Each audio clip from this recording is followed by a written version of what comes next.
Good YouTube, Quinn Wade coming to y'all on this Saturday night again, talking about the Oklahoma City Thunder not needing Shea in the fourth quarter again because they blew out the Charlotte Hornets, mainly in that third quarter when they were just able to outscore them 16-1, 18-1, whatever it was. Didn't matter that much because the Hornets could not make a basket and the Thunder just kept scoring at ease. And then the fourth quarter is just let's get to the finish line, get to the buzzer, and get ready for the next game. The Thunder are now 13-1, 7-1 on the road. The Hornets are 4-9, 3-4 at home. The Thunder won at 109 to 96. The Thunder and the Charlotte Hornets started the first quarter tied, ended the first quarter tied 30-30. Second quarter was won by the Thunder 25-22. The third quarter, when the game was basically over, they outscored them 32-18. The Thunder won that one in devastating fashion. And then the Hornets won the fourth quarter 26-22, but it didn't matter because the game was already basically over. They just had to get to the buzzer to sound off to let them know the game is over. Isaiah Hartenstein, 12 points for him, 6 of 10 from the field, 11 rebounds, so a double-double. 2 turnovers, 2 steals, 5 assists, 4 offensive rebounds out of the 11. He also had 3 personal fouls, all within 30 minutes. He was a -1 and plus minus. I love what he was doing in this game, just being available and setting good screens and being near the basket and being ready to finish and hounding and getting every rebound that he could while he was out there while manning the paint. He didn't get blocks, but he did get steals for being in the right spot at the right time and knowing where to help his teammates at and knowing where the pass could go. Good anticipation. Chet Fetch Holmgren, 25 points, 10 to 20 from the field, took 4 threes, made 2 of them. They all was wide open. 3 or 4 from the free throw line. He ended up having 8 rebounds, 2 assists. He had 2 turnovers and also 1 block, and 3 of his rebounds out of the 8 was offensive. He also had 2 personal fouls, 32 minutes total, which actually was the most minutes in the game for the Thunder. He was a plus 13 also. He was really taking high percentage shots. He took the most shots on the team today, Chet did. And it was just good looks all game. And he just was really, really smart at how he wanted to attack the defense of the Hornets, and it really worked out for him. Shea Gilgeous had the 3 ball really going, went 3 or 4 from 3, some tough ones, pull ups, step backs with a little space, was able to knock those down. He also went 13-19 from the field because he had the mid range going and the layups going.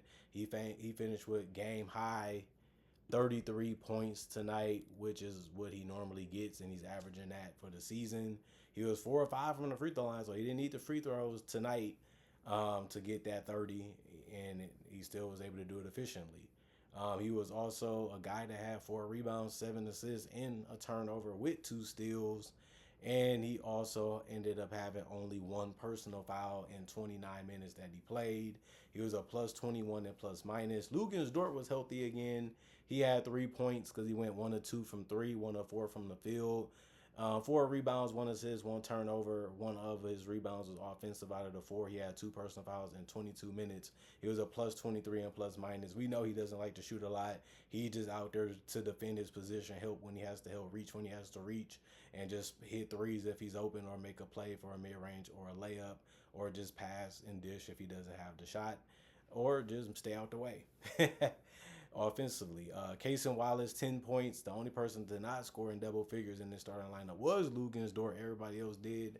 He was 4 of 7 from the field, 2 of 2 from 3, 2 rebounds, 4 assists, 3 turnovers, 3 steals, and 2 personal fouls. 30 minutes, plus 17 and plus minus for him. He was always open in this game, even if it wasn't for the 3 ball, and he always kept defending and competing and also just moving the ball if he didn't have a good look, and that's how you keep the offense healthy. Brooks, no points. He missed his only shot, but he still had 5 rebounds and 1 assist and a block. One of his rebounds was offensive. He played 12 minutes, was a -3 and plus minus. Good game from him. Deang Rajang, 2 points, 1 of 3 from the field, or 1 from 3, 2 rebounds, 1 assist for him. One of his rebounds out of the 2 was offensive. He played 14 minutes. He was a -1 and plus minus. Brendan, 7 points, 3 of 5 from the field, 1 of 3 from the 3-point line. He had 2 rebounds, one of them was offensive with a turnover. He also played 17 minutes. It was a -2 and plus minus. I like when he's near the basket and finishes strong, but you can't get mad if he's spacing the floor. And he actually made a three in this game. Alex Caruso didn't score at all because he didn't attempt any shots or free throws. Plus, he only played 2 minutes, so that's well, yeah, 2 minutes. That's why. Also, Isaiah Joe, 3 points for him. He went 1 of 5 from the field, 1 of 3 from the 3 point line. He couldn't really get anything else to fall. He did have 5 rebounds, 1 assist, and a turnover, and 2 steals. One of the rebounds was offensive. He played 21 minutes, was a +2 and plus minus. And then AJ Mitchell had double figures off the bench. He didn't start today. He finished with 14 points. He was 6 of 15 from the field, took the most shots off the bench. He was 1 of 4 from three, 1 of 1 from the free throw line. He did have 6 rebounds, 3 assists, and he did also have 3 turnovers. But he had 1 steal and a block too. And he ended up playing 31 minutes and was a -4 and plus minus. He's been a really, really good player because he forces you to make decisions and he can beat you with the pass, beat you with his speed and quickness, or he can always use the space that you give him for other shots like mid-range jumpers, floaters, and threes. 45 of 89, 51% from the field, 11 of 23, 48% from three, 8 of 10, 80% from the free throw line, 49 rebounds, 25 assists, 14 turnovers, 10 steals, 5 blocks, and 15 personal fouls for the Oklahoma City Thunder. And the Hornets, no LaMelo Ball, no Brandon Miller, etc., etc. for them. They didn't even score 100 points in this game, but they tried to do what they could do to be able to win it. And they was in it for a long portion of this game. But when the game got out of reach, they never could really get it close again. That was a problem with how they lost this game. Miles Bridges, 15 points. He was 6 of 16 from the field, took the most shots on the team. 3 of 9 from three, 5 rebounds, 4 assists, 1 turnover.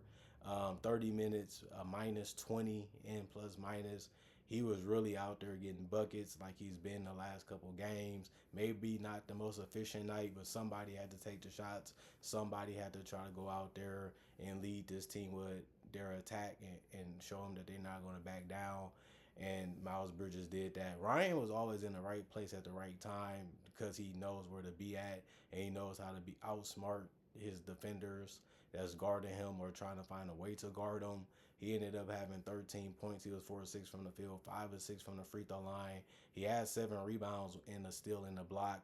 Four offensive rebounds out of the 7. He, like I said, he's really good at having a knack to get the rebounds or just be in dunk position or a floater position, which is just high IQ basketball. And he's only a rookie.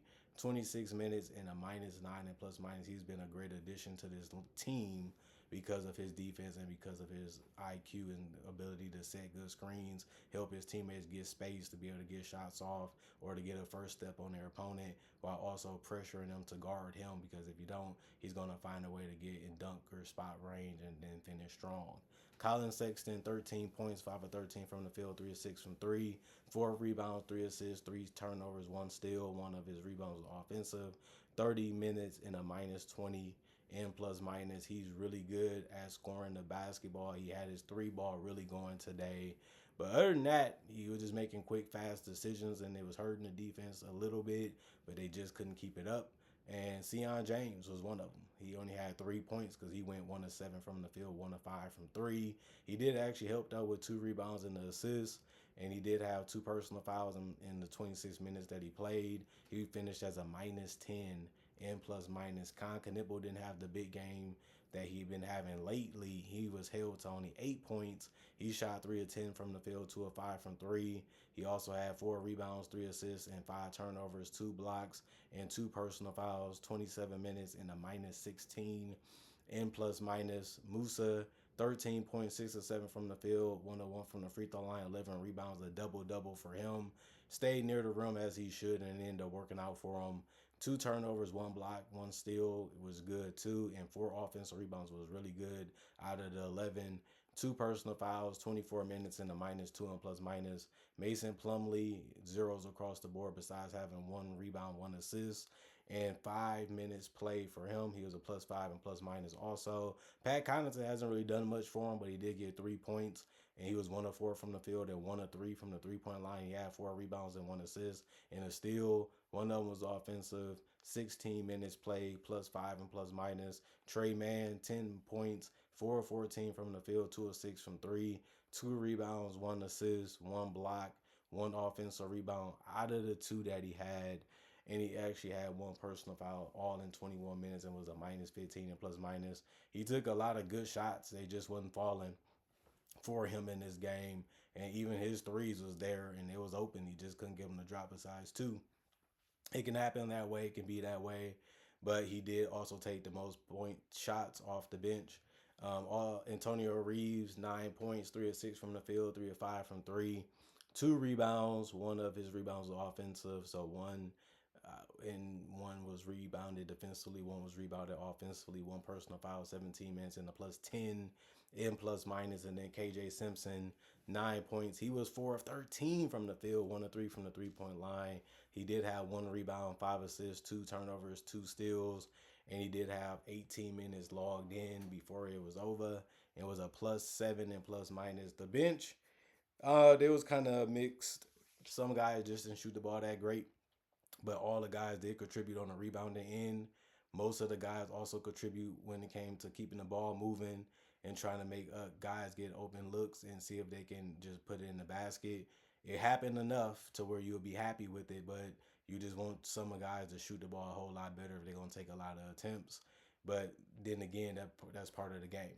You can take them, not guaranteed you can make them even if they wide open, because they was 37 to 96, 39% from the field as a team, but they did go 16 to 42, 38% from three. You'll take that.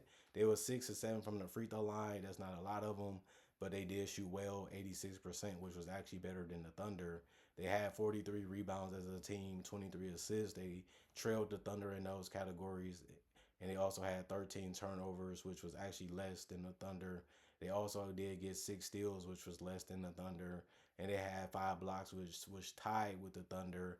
And they also committed less personal fouls with 10 compared to the 15 that the Thunder committed to them. So this was a game where you just find out what your opponent is trying to do, what they're doing real good, try to take it away as much as you can.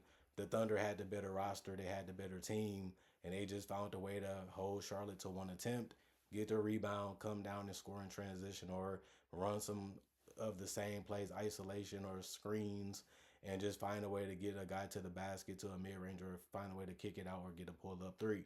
Simple to say it that way because that's what happened, but the Thunder did it so well that the Hornets just couldn't keep up, and next thing you know, they were just putting them away.